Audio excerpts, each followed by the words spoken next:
Hey there, Thomas. Good evening. How's your day treating you? Good evening, Elizabeth. I'm doing well, just winding down from work. How about you? Oh, work was hectic, but nothing I couldn't handle. So, any challenges at the office today? The usual stuff. You know how it goes. How was your day? Surprisingly good. Got a lot done. Do you have any plans for the evening? Just finished up at the office, thinking of heading home. Oh, perfect timing. You must be starving. Have you had dinner yet? Not yet. I'm a bit hungry, but I was planning on cooking something when I get home. Well, how about a change of plans? I'm free tonight. If you like, we could go out and have dinner. Do you remember the place by the station I told you about when we were on our date the other day? I found a new French restaurant nearby. It looks lovely, and I can't wait to try it out. A bit on the pricey side, but it's worth it. What do you say we give it a shot? That sounds tempting, Elizabeth, but I've got this craving to cook tonight. I've got something marinating at home, you know. Oh, come on. I promise it's worth it. French cuisine is my weakness, and I'd love for you to join me. What do you think? Sorry, we only just dialed the other day. I don't want you to take this personally. I just really don't like spending a lot of money at restaurants on such a regular basis. I already prepared my dinner last night. I needed to leave it to soak for the night, so I was kind of looking forward to eating it for dinner today. I'm really glad you invited me, but I'll have to decline. Uh-huh. You made something last night and you're eating it again today? Do you mean that you're going to eat leftovers? No, not leftovers. I prepared some beef last night, and I wanted to let it marinate. It might sound like a long process, but the result is worth it. Oh, really? Do you always make your own dinner? Yeah, I enjoy cooking, so I'm always trying out new recipes, and like the challenges of using up what's in my refrigerator to make dinner, rather than going out to eat or buying some stuff. Food keeping is more efficient that way, to less waste and all. Anyway, when do you want to go eat at that new French restaurant? I hear the duck foie gras is delicious. You want to eat the dog for grass, right? Yes, I'd love to. Let's pick a day. I've been looking forward to eating there ever since I found out. Well, I'm afraid I'm still not sure what my plans will be for work next week, and appointments come flying in at the last minute, so I can't promise anything. I don't know when I'll have time to go out. Even though I'm saying I really want to go, I'd like to go sometime this week. I'm sure you can make some time for me. You don't want to disappoint me, do you? You want to go this week? That French restaurant is expensive, isn't it? Considering the ingredients used, the meal you specified is bound to cost a couple of $100s. Yeah, I think it was around that much. What about it? Is there a problem? It's not too expensive for you, is it? I haven't gotten my pay yet this month, so I'd prefer to go somewhere a bit more affordable. Like I said earlier, I don't really like spending a lot of money eating out. I'd be really grateful if you could respect that. I know a great tavern that's really cozy. We could go there. Are you serious? You're being stingy. You did not just invite me to eat dinner at a tavern. What do you mean? I'm not being stingy. I just like to spend my money wisely when it comes to food. I can't believe you actually just said that. You eat at taverns and you think that you're spending money wisely? Thomas, you said you're 35, right? You're 35, but you still don't have enough money to spare to take a girl on a date to a French restaurant before payday. Clearly, that's because you haven't been spending your money on stuff that's worth it up until now. So you want me to pay for the entire meal again, don't you? This is why I was trying to hint that I wasn't interested. What do you mean again? You paid for dinner last time because that's what guys should do. And you'll pay next time too because you'll still be a guy. If you don't understand something as simple as that, then that's why nobody wants to marry you. Maybe you should read How to Be a Gentleman for Dummies before we have our next date. How can you be so stingy over paying for a few $100s for a meal at a French restaurant? Every other guy in the world would be happy to pay that much. I had such high expectations for you, but now I'm really disappointed. I can't believe you turned out to be such a Scrooge. You're a waste of my time, and a piece of crap for denying me one lousy dinner at a French restaurant. Sorry I couldn't match up to your impossibly high expectations. I should have realized that you were no good when we went to that Italian restaurant on our date the other day. I was glad that you agreed to the restaurant that I wanted to go to, but you chose the cheapest course, didn't you? I checked the price on the website when I went home that night. It was the second to last option on the menu. It's a universal rule that restaurants put their cheapest options at the bottom of the menu. Why would you do something that cheap on our first date? Huh? But you didn't even eat that course, so what's the problem? The second we sat down at our table and heard the way to explain the course, you told me that you couldn't eat a lot and asked me to change the option to a smaller but more expensive course. I had already made reservations, so I had to pay extra for the course that you asked for. Oh, you're just making excuses and being cheap. What's the big problem? So what if you paid extra? Do you really think that you can find someone who will marry you if you say stuff like that?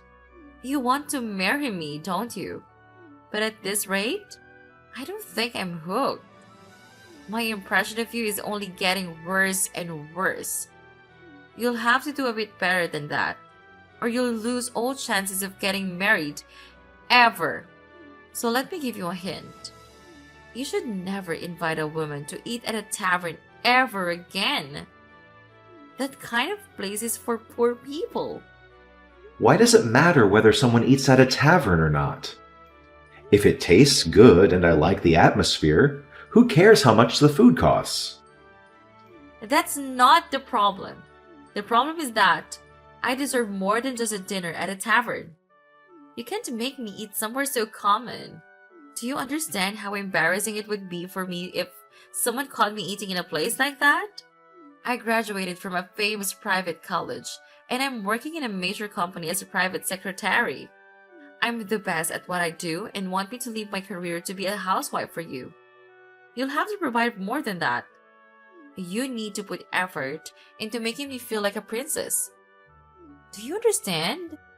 No, I don't understand. And I didn't know that you were so obsessed with wealth and with how other people see you. To be honest, I'm glad I found out before it was too late. You may have chosen to go out with me because I look cute, but you should know that I'm not just a pretty face. I have a wonderful character too. But what about you? You're 35. You're not that bad looking. I guess you can pass as average, but you're cheap and you like to nitpick about where you eat and you like to cook? With your salary, you should have a maid for that. But no, you do it all yourself. What are you, an old woman? I was shocked when you told me that you didn't want to go out to eat before your payday too. You should have enough money saved up now to go eat whenever you want. Why do you have a problem with spending money? I'm sorry. I didn't think he reacted this badly to how I spend my money in my free time. If you think that badly of me, then maybe we shouldn't talk to each other anymore. I'm not interested in going out to eat food with someone who will insult me for how much I pay anyway. I want to enjoy my meals with someone, not impress them with a more expensive meal in a fancy restaurant. Are you rejecting me? You've wasted so much of my time and you're just going to give up on dating me? You can't do that.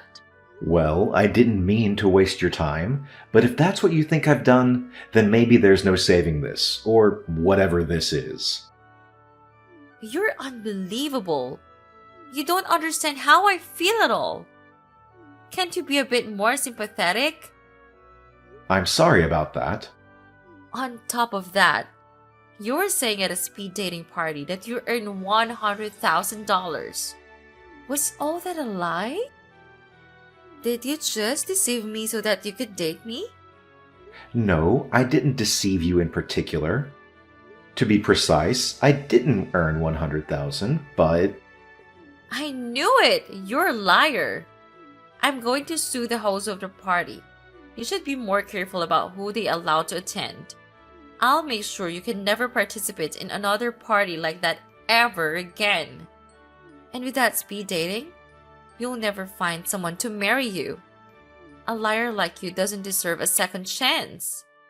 You're already 35 and haven't already got a girlfriend that you might as well give up. There's no hope for you. Nobody will ever want to be with you anyway. That's your punishment for wasting my time. you say that I wasted your time, but we only had one date together after the speed dating event. And it's not like we spent a lot of time together that night either. We went out to eat at that Italian place and went home afterward. You're talking as though we'd been dating for weeks. Plus, you're the one to talk when it comes to age. You are older than me, aren't you? I can't believe you've asked a girl how old she is. You're the most horrible person ever. I get it that you're not a gentleman. But don't you have any manners? A girl. If you think that I'm old, then I think I have the right to argue that you are too old to consider yourself a girl. You said you were working at the Morris Corporation, right? I remember you said that you were a private secretary, huh? Yeah, so what? What does have to do with anything? I happen to know the senior vice president of that company. I got the chance to meet up and talk with him the day before yesterday. I had some really interesting stuff. What? How on earth do you know him? Where could someone like you possibly have met him? He informed me that there was no private secretary called Elizabeth Smith working there. What does that mean? You went on and on about me lying to you about my salary. But you lied to me about what your position is. Well, I'm not officially called a private secretary, but I do things that a private secretary is required to do. He can't have forgotten about me. You say that, but what kind of stuff do you do? You don't seem to have made a great impression on your vice president. Well, for your information, I checked schedules and prepared coffee for the people in the department. What else would a private secretary do? Really? I guess that's all you can be entrusted to do. Well, what's so funny? Nothing. I just thought that it's interesting that you're doing stuff that's usually left to the newbies. I would have expected a private secretary to be more involved and carry out more personal tasks that need more attention to detail than remembering how many sugars your employee wants with his coffee. Are you looking down on my work? Don't be so rude. I'm proud of what I do. It may seem unimportant to you, but it actually makes a lot of difference. I don't deny that even the simplest and smallest jobs are all part of the bigger picture. But if that's all you do, then I have some doubts about whether you're the best. I asked him about you. What? What did he say? He told me that he had heard a lot about you from your colleagues. Seriously? Has he been asking my colleagues about me? I wonder if he wants to go out with me. What else did he say? He says that you stand out a lot. He mentioned how you wear really flashy clothes, despite only ever working in the office. Yeah, well, I take care of the way I look. I'm always aiming to be my number one self since I'm so pretty. I guess that means the guys can't keep their eyes on me. He also told me that you used to be pretty. But now, because of the way you dress, even if you were in the sales department, it would be too embarrassing for the company to send you out to visit clients if you were dressed like that. He said that he thought you needed to be more aware of your own age. That's pretty much what you said to me. So how does it feel to have your poison spat back at you? What? He said that I was embarrassed? Why would he say that? I thought you said he was interested in me. I never said that, you just assumed. Anyway, the revelation hit me like a ton of bricks. As it turns out, you and the vice president entered the company in the same year. You, fresh out of college, and if the timeline matches up, then... What's the big fuss? The puzzling part is, it just doesn't add up. What's not making sense? Get straight to the point. Your age. Or at least the age you proudly declared at the speed dating party. You confidently claim to be 38. But here's the twist. The senior vice president himself informed me he's 45 just the other day. So, are we witnessing some age manipulation tactics here? He's probably just got his facts mixed up. He didn't start right after college. Right. He mentioned a 2-year stint abroad after college before joining. But even with that, he's been clocking 22 years at Morris. You, on the other hand, said you wrapped up college at 21, so add 22. Well, the math paints a revealing picture. Are you concealing something? How dare you try to calculate the girl's age? You're so insensitive. You're not a girl anymore. If you'd just been upfront about your age, I would have respected that. Instead, you chose to poke fun at my age and spending habits, conveniently forgetting that every word would ricochet back to you. Initially, you came across as charming, funny, and intelligent. I wouldn't have minded if you fibbed a bit about your age. I could understand if it irked you. I genuinely wanted to dig deeper and get to know you better. But then, you snapped at me for not opting for a fancy French restaurant. No appreciation for covering the tab, or the one before that. I'm not feeling the interest anymore. Let's consider this an odd rendezvous and gracefully part ways. That's my line. I don't want to date a man that lies about his salary. You don't have enough money to keep up with my needs? Then I would have dumped you someday anyway. But you really wasted my time. It's true that I didn't write the exact amount that I make, but that doesn't mean that I make less than what I said. I actually make more. But I don't like bragging, and I just thought that any interactions I had at that party would be artificial if I was honest. So I took it down a few notches. I wanted to avoid women like you, but I guess I got caught anyway. Huh? What are you talking about? I thought you were just a normal office worker. Yeah, I did say that. But it's not like my position makes me any better than an office worker anyway. I didn't see the point in clarifying, but just for the sake of rubbing it in your face, I actually own a company. It's just a venture, so it's not that big. But for the past few years, our numbers have been going up, so we've made quite a profit. I've been investing in property too, so I earn way more than the 100K I told you about. Unfortunately for you, I used to be poor, so I can't get out of the habit of being careful with how I spend my money, even though I have plenty to spare. I've been putting most of my earnings into a savings account, and I just withdraw a fraction of the total to use for bills and groceries. I honestly enjoy cooking, so I still prefer to make my own dinners rather than eat expensive meals at restaurants. So you were just being cheap, like that? I never knew you had a reason like that. I spend money on stuff I need like my house, suits, and my car, but I don't see the point in spending money on stuff I don't need. The other thing not worth wasting my money on is someone I have no intention of marrying. Like a dinner at a French restaurant, for example. You were deceiving me? But luckily for you, I'm willing to forgive you. I'll go with you to that tavern you were talking about if you really insist. I'll let everything you've said up until now slide. What? I'm the one that's being forgiven. How merciful of you. And no, I don't insist. In fact, I insist that you never call me ever again. What? Why? I've forgiven you for what you said. I'll let you take me to that place you said you wanted to go. You're only saying all that because now you know that I own a company and make a lot of money. You're the exact type of woman I wanted to avoid at that party.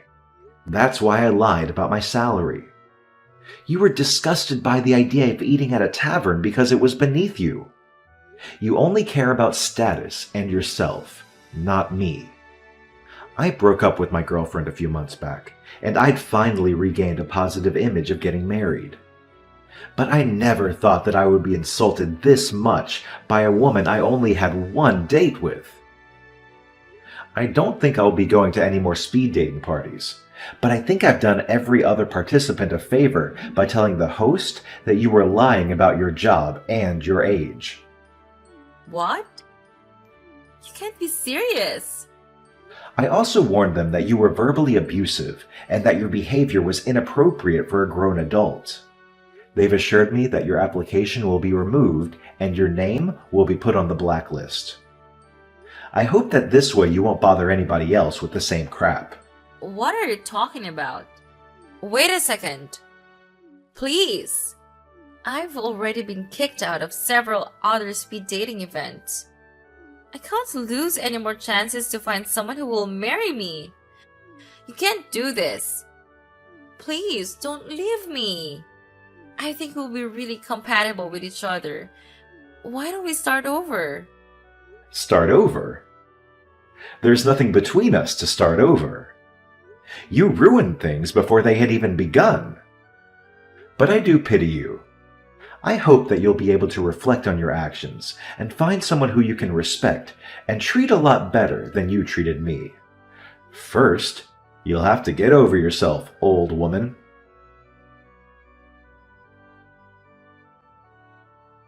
Thanks to my flagging Elizabeth to the event host, she got the boot from any other gigs hosted by the same matchmakers.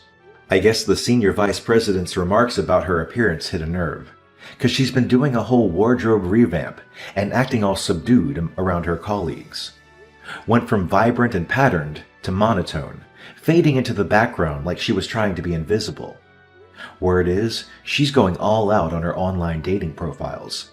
But with her standards and personality, snagging someone pulling in a solid $100,000 annually is proving to be a real challenge. As for me, I've moved on. Found my match, and she's into the same stuff I am. Cooking and chilling at friendly, comfy joints, instead of those uptight black tie places. Business is looking up, and I'm stoked about the prospect of becoming a parent. Life's good, drama-free.